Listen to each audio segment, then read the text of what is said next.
So, um, after the coma was significantly more blurry to me than the actual coma, weirdly. Maybe it was because of all the extra, pain medication, antidepressants, everything else they gave me. It made the after coma part, way more foggy. Um, but I do remember, when I first woke up, I was still kind of in like a room across, like in the ICU, something like that. I remember being more in a childlike state, more mischievous. I would they would have this sponge on a brush or on a stick that they would stick in my mouth to try to brush my teeth and clean my mouth. And sometimes I would just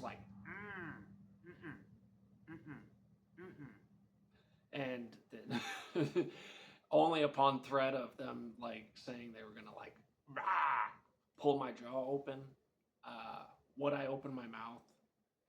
So I don't really know all the things that they were putting on me at the time, but it was a lot of strong stuff. But after I got out of that, they put me into the not you're gonna die room, which was pretty cool. Um, but at that point, you're gaining consciousness slowly and slowly and slowly, and you're starting to wonder and notice things. And so, one of the first things I noticed, especially once, well, there was no mirrors. There's no mirrors in the burn center. So instantly you kind of just get the idea that something's wrong. And then you have visitors now, so you have a ton of people coming in, talking to you, crying, freaking out. Um, so it's very emotional, sort of. And for me, for me, everybody who came in was like, yo, your penis didn't burn off. You're gonna be fine. And I'm like, what do you mean my penis is here? Why would my penis be gone? What? Why? Why is that the first thing I have to hear when I wake up is I still have a penis? I don't know. But it did. It was funny. It was funny. It's I can't feel any of my body right now, but this great to know I have a fucking penis. It was great. Um, but slowly by surely, I start realizing my arms are kind of strapped to boards, and I start asking questions. Um, what is this pill? What is that? There, I didn't even know I had a feeding tube in. I didn't know I had a catheter, stuff like that. But slowly, things start going, start dawning on you. Um, and I remember when I started eating, at first it was only ice chips, and man, I can't tell you how happy I was to eat ice, but I couldn't feed myself because my arms are strapped to boards or plastic. They're not boards, but plastic. And I remember just being so happy whenever somebody was there, feed me some ice, feed me some ice. It was the best thing. But as soon as I could start eating, it was I was craving. I was looking at the menu and it's give me some eggs, man, eggs, hard-boiled eggs. That's all I want. Eggs, eggs, eggs. Um, which I mean, when your body needs things, um, it will tell you. And if you're really good at listening to your body, as like its own separate thing, I guess. It helps a lot. Um, but then I started, like, they took the catheter out and they said it was going to hurt, which, great! Yay! Nothing thrills me more than hearing it's going to hurt really bad, but it didn't.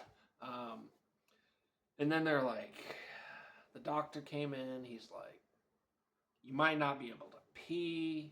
You may never be able to pee again. Fuck yeah! Also, you might never be able to walk again, which is weird because my legs were not burnt. Those were just donor sites. So I don't know if that was just like something they say to people to like give you motivation to like try really hard or something, but I don't know. I did walk again. I remember I remember my first steps too. It was to the bathroom because I was tired of people coming in and wiping my ass. And like,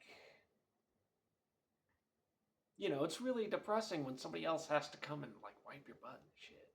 Um,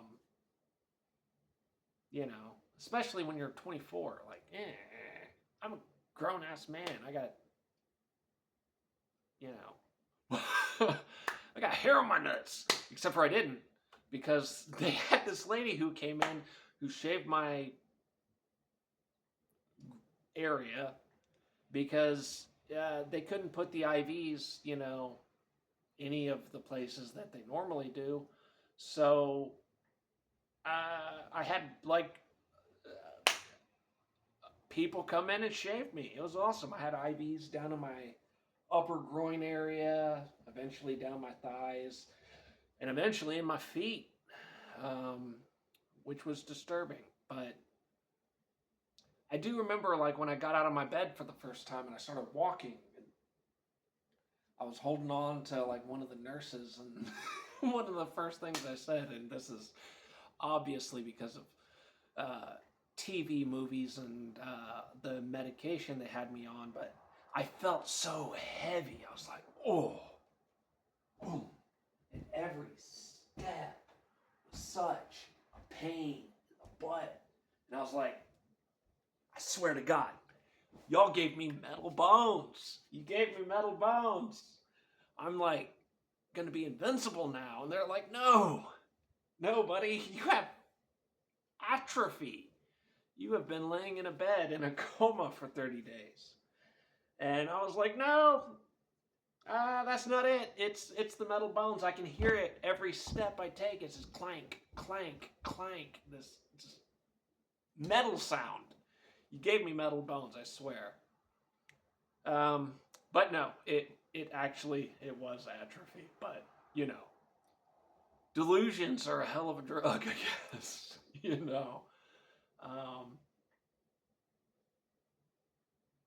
But anyways, as my mind got clearer and clearer, like probably like 2 weeks or a week, it all the time really blurs together. But I remember I was like, there's no mirrors, and they're hiding things from me. They won't tell you, like they wouldn't tell me what happened or anything. And I was still having these like having to go walk down for showers or whatever, and stuff. And I can see. Well, actually, they kept me bandaged up, so I couldn't really see myself too well.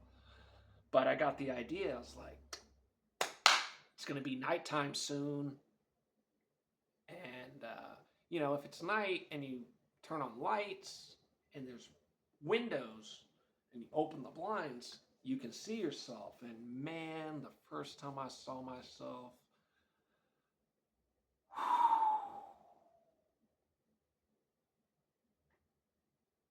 I knew something bad happened. I knew something fucking bad happened. And wow. It was horrible. because, at that time you're just starting to heal. So my skin from my neck, like I didn't even have a chin. It was just like, and I was like, oh my God, dude, I'm never gonna be the same again. And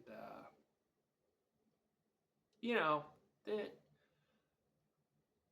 it was it was a lot. It was a lot to see. It was a lot to take in because before the accident, for the first time in my life, I was like, dude, I'm getting there. Like, I used to be this like scrawny little boy, and then I'm like finally starting to get like good looking, and now this? What the hell, man? How am I supposed to like go through the rest of my life looking like this shit?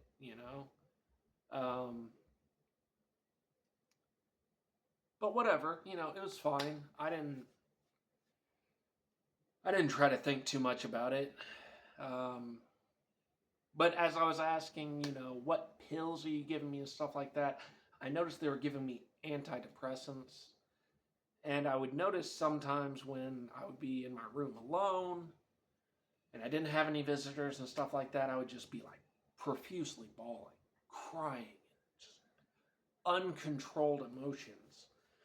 So I asked him to stop giving me the antidepressants, and luckily, the extreme swinging emotions kind of went away. And so then I got down to business. Um, I guess I kind of skipped over the part where I couldn't move and I had to start wiggling my fingers and slowly work myself back to moving. But those have been there, understand. So it's okay if I gloss over a few things. Um,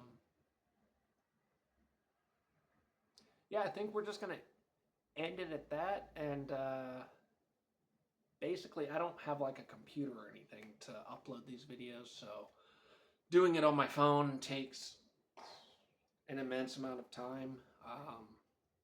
So I'm just gonna end it here and do like a part 2 later because there's more.